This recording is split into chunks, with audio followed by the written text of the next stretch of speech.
Today's show is sponsored by ExpressVPN. Reduce your ping time, get faster speeds when you game at expressvpn.com/inside. Welcome to Inside Gaming. I'm Brian. It's weekend roundup time. It looks like the walls are closing in on Activision Blizzard CEO Bobby Kotick now that all three console makers have blasted his company's response to the ongoing sexual harassment scandal. Calls for Kotick's resignation have grown louder, much louder, in the aftermath of reports that he knew about misconduct at the gaming giant and hid it from his own board. But we might be reaching a tipping point now because three of the biggest names in gaming, Nintendo, Microsoft, and Sony, have all come out against how Activision has handled the crisis, and some are even starting to reevaluate their relationship with Activision Blizzard that is responsible, of course, for some of the biggest franchises in video games. You're talking about Call of Duty, World of Warcraft, Overwatch. So here's what happened briefly, just to catch up to speed. If you haven't been following this whole saga,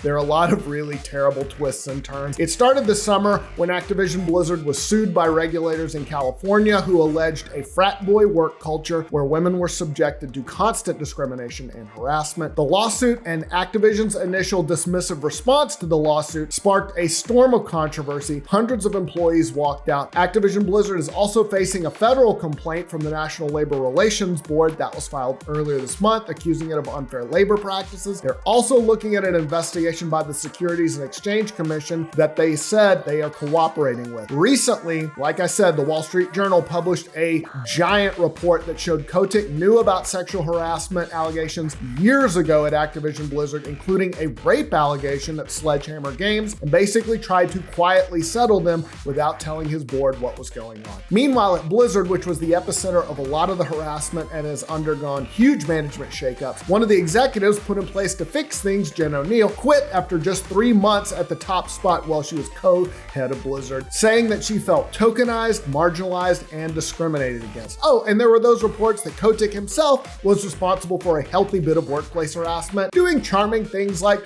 threatening to have one of his assistants killed. Yeah. Not great. Kotick has been CEO of Activision since 1991. Despite everything, the board has said it supports him. But you know who doesn't support Bobby Kotick? The heads of Nintendo, PlayStation, and Xbox. You know, the companies that make the machines that play his games. After the Wall Street Journal report came out, PlayStation boss Jim Ryan sent an email to employees saying that he and the leadership team were disheartened and frankly stunned to read that Activision and Blizzard has not done enough to address a deep-seated culture of discrimination and harassment. He said they outreached to Activision immediately after the article was published to express our deep concern and to ask how they plan to address the claims made in the article. But he also said we do not believe their statements of response properly address the situation. Then Xbox boss Phil Spencer addressed it, went even further, emailing his employees that they were evaluating all aspects of Xbox's relationship with Activision Blizzard and making ongoing proactive adjustments. Spencer wrote that he and the Xbox leadership team were, quote, disturbed and deeply troubled by the horrific events and actions at Activision Blizzard. Spencer added that this type of behavior has no place in our industry. Then Nintendo joined in, with Nintendo of America president Doug Bowser emailing his employees, also blasting Activision Blizzard. Bowser wrote, along with all of you, I've been following the latest developments with Activision Blizzard and the ongoing reports of sexual harassment and toxicity at the company. He added, I find these accounts distressing and disturbing. They run counter to my values as well as Nintendo's beliefs, values, and policies. His email also said that Nintendo's representatives have been in contact with Activision, have taken action, and are assessing others. Didn't elaborate, but there's some action being taken. It all gives the impression that Activision Blizzard, and specifically Kotick, are becoming pretty toxic in the industry very quickly. And Kotick, who again has been feeling a lot of heat recently, well-deserved heat, very, very well-deserved heat. Kotick has been striking a much more conciliatory tone. Recently, he asked the board of Activision Blizzard to cut his salary to the lowest amount California will allow. Yeah, you can do that when you've made $1 bazillion up to this point. But if they do that, that means he would earn about $62,000 a year. Geez, I hope he doesn't starve. But that's a lot lower than the $155 million salary for this year that the board approved in June. Now, despite the board backing Kotick, the Wall Street Journal reported that he met with Blizzard executives recently and told them he would consider leaving the company if he can't quickly fix the culture problems at the video game giant. Now, that's significant because that's the first time, at least publicly, that we've heard Kotick addressing the possibility of him leaving. And it wasn't public, he was talking to executives, but this is the first sort of public report where he has kind of brought that up as a possibility. And at a separate meeting, the Journal reported that top executives of Activision Publishing relayed to Mr. Kotick that some employees wouldn't be satisfied unless he resigned, according to those people, and that Mr. Kotick said he was ashamed of some of the incidents that had happened on his watch and apologized for how he has handled the unfolding problems. Was he also ashamed of threatening to kill an assistant? Did he bring that up at all? Or is he just, boy, I'm sure sad about how I handled it? Dude, you should be ashamed about a lot of things, for starters. Meanwhile, Activision Blizzard, which has been facing growing demands from its own employees to have more of a say in running things, is trying to nip that in the bud. They announced this week they have formed something called a Workplace Responsibility Committee that's comprised of two of what they called independent directors from their own board. Those include Don Ostroff, who will act as chair, and Ravetta Bowers. Ostroff has been an independent director at Activision's board since 2020 and is Spotify's chief content officer. Bowers has been an independent director at the Activision Blizzard board since 2018. She was previously a teacher and administrator at the Center for Early Education. The committee's job is to oversee Activision Blizzard's progress in implementing its new policies, procedures, and commitments to improve workplace culture and eliminate all forms of harassment and discrimination. And some employees were like, does that apply to Bobby Kotick as well? And they were like, well, that was more than 10 years ago, so there's a statute of limitations. Thanks, guys. Really great job. But for everybody else, that will include requiring management to develop key performance indicators and other means to measure progress and ensure accountability. Kotick, along with the company's new Chief People Officer and Chief Compliance Officer, Fran Townsend, will be expected to provide frequent progress reports. Now, all of this comes after there's been a lot of employee organizing at Activision Blizzard. There was a petition created by the ABK Workers Alliance of current staffers and contractors that currently has over 1,800 signatures calling for Kotick's resignation. Oh, and some shareholders have also called for Kotick's removal. The big news here, though, the fact that all three console makers are voicing concerns is huge, because that indicates that the industry now is starting to kind of distance themselves. Like, we're not going to be quiet about this. They feel the need to speak out publicly. So could be a thing where Kotick's days are numbered. He's clearly trying to hang on. We'll see if he can. We'll get to the rest of the stories in just a second. But first, guys, let's talk about Purple Mattress. We've all been worried about our sleep lately. There's a million methods of getting better sleep. There's meditation, there's yoga, there's mattress toppers. But no matter what, if you're sleeping on a terrible mattress, your sleep is going to be terrible too. That's why I recommend sleeping on a Purple mattress, because only Purple mattresses have the Gel Flex Grid. It's a super stretchy, squishy material that adapts and flexes and doesn't retain heat. That's super important. And it's supportive of your back and your legs while cushioning your shoulders, neck, and hips. Memory foam remembers everything, but Purple's Gel Flex Grid bounces back as you move and shift, so you never have that I'm stuck feeling again. I love my Purple mattress. I had to do without it over the weekend. I took kids camping and I was on the hard ground. Never have I missed my Purple mattress more. It was like coming back to heaven. Yeah, camping is tough when you're 45. Getting a great night's sleep starts with having a great mattress. Get a Purple mattress. Go to purple.com/roundup10 and use code roundup10. For a limited time, you can get 10% off any order of $200 or more. That's purple.com/roundup10. Code roundup10 for 10% off any order of $200 or more. Purple.com/roundup10. Promo code roundup10. Terms apply.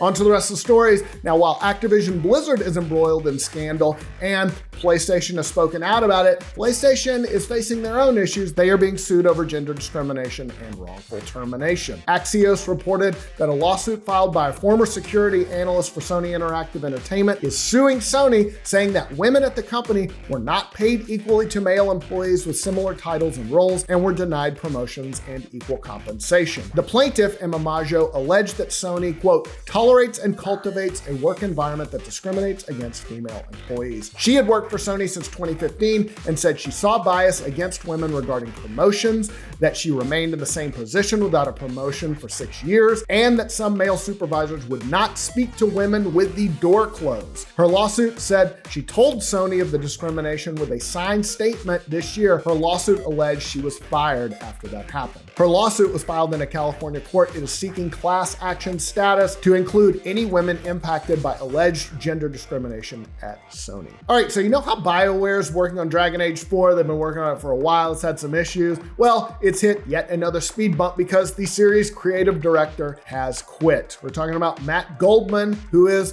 well, he was senior creative director of the Dragon Age series. He has left BioWare after the two mutually agreed to part ways. In an email to staff, studio GM Gary McKay said, "We understand that Matt's departure has an impact on you as well as the game's development. Rest assured, our commitment to a high-quality Dragon Age game has not wavered, and we will not ship a game that is not up to BioWare standards." So definitely going to be an impact. If they're alluding to it in the email to staff, you know it's a big deal. Goldman had been at BioWare since 1998, and EA representative told Kotaku that he leaves the next Dragon Age game in excellent hands with the team here at the studio who will carry forward our vision for the game. Goldman was definitely heavily involved, obviously, in Dragon Age 4. After a teaser trailer dropped for it in 2018, he wrote in a message to fans, "We've gathered our strongest team yet and are venturing forth on the most epic quest ever." Speaking of epic, how's that for a great transition? Epic Games has made another big acquisition. Well, it's big if this was 2007. They bought Harmonix, which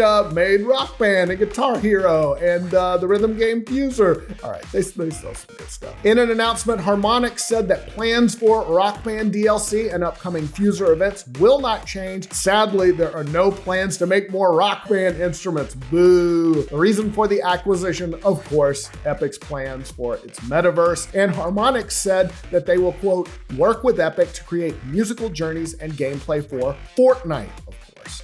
No specifics right now, but they said they couldn't be more excited. They also said that Fuser and the VR rhythm shooter Audica will remain on Steam and that there are no current plans to shut down servers for any older Harmonix games. So this story might be just for me, but screw it. I run the roundup, so we're gonna do it. There have been rumors for a while now that PlayStation is going to announce a remake of a big game this Christmas. And apparently the big remake is Chrono Cross. I love Chrono Cross, so we're going to talk about it. Xbox Era co-founder Nick Baker made that claim on the Xbox Era podcast, referring to a rumor that was started by Video Games Chronicle. Well, they reported it. He said that he was told that the article from VGC is about Chrono Cross Remastered. Now, obviously, Chrono Cross came out in 1999. It was a sequel to Chrono Trigger. Quite a departure, but still, in my opinion, very good. Now, we have seen Chrono Cross mentioned on that infamous NVIDIA game leak a while back, but the remake might not be just for PlayStation. Baker added that because everyone's working under the assumption that it's a PlayStation exclusive, I've been told that it's not. The only word that was used was multiplat. So there you go. Meanwhile, adding to the rumor, the folk singer Iaba McMahon, who performs as Ava, told an Irish radio station that she had recorded an Irish language theme for the game. That has yet to be revealed. So a lot of smoke to that rumor. Just saying. All right, time for a 5-second review.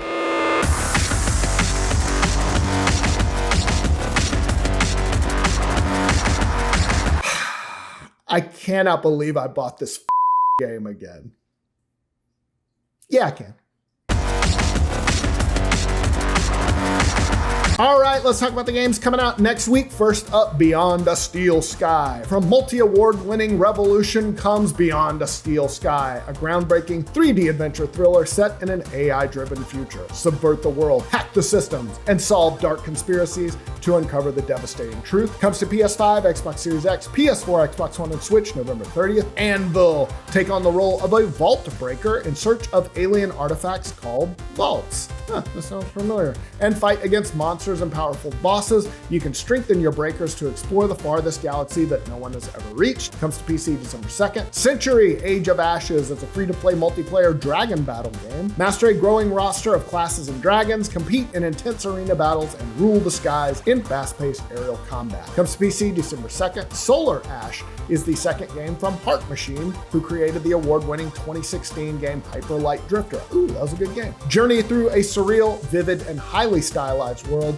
filled with mystery, wild high-speed traversal, endearing characters, and massive enemy encounters. Comes to PC, PS5, and PS4 December 2nd. Warhammer 40,000 Battle Sector. In the grim darkness of the far future, there is only war. Experience every bone-rattling explosion and soul-crushing charge in Warhammer 40,000 Battle Sector, the definitive battle-scale game of turn-based strategy and fast-paced combat that takes you to the battlefield of the 41st millennium. That is far into the future. Comes to Xbox Series X, PS4, and Xbox One December 2nd. And finally, Disney Magical World 2 Enchanted Edition. Make a new home in this enchanted Disney world and hang out with beloved Disney characters. Explore Disney-themed worlds full of fun challenges and live your dream life as you go on fun adventures, dance with Disney princesses, soar with Mickey in magical dream parades, and more. Get ready for hours of enchanted fun as you build your own Disney Magical World. It comes to the Switch December 3rd. That's all the news I got for you this week, guys. I hope you're having a great weekend. We will see you soon.